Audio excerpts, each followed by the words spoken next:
So not only do we have Star Wars Fate of the Old Republic revealed recently, but we also had the reveal of Star Wars Galactic Racer coming in 2026. So not only do we have Zero Company coming in 2026, we also have Galactic Racer. Now, if this is a Star Wars racing game, it doesn't seem like we're going to be relate racing in pod racers, though. There's like a lot of other ships designs that look pretty cool in this. I'm sure there will be pod racers in it at some point. I honestly don't know. We do get to see a reveal of Sebulba at the end, though. So that does hint that there might be some pod racing in it. But from what we see in the trailer, there isn't any actual pod racers, except for the one that Sebulba was standing in front of. But we didn't see a pod racer actually racing.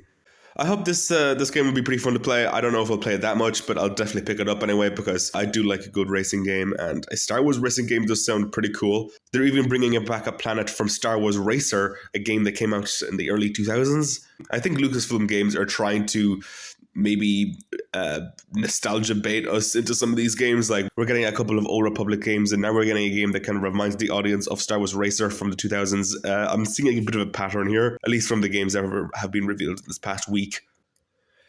Hopefully there'll be like maybe 2-player co-op, some multiplayer where we can play online. Yeah, maybe it could just be like Star Wars Mario Kart. I wouldn't even mind that. That would also be pretty fun. And at least we actually have a release year, unlike basically every other Star Wars game that's coming out right now, except for like Zero Company, which is also coming out next year. I was expecting to get to the end of this trailer and realize that we didn't have a solid release date at all. But no, this is an actual trailer where we get to see not like a proper gameplay, but we do get to see like a bunch of racers driving around. And I'm sure we'll get actual gameplay next year soon, at some point. I assume we're going to get Zero Company maybe the first half of the year, then maybe this the second half.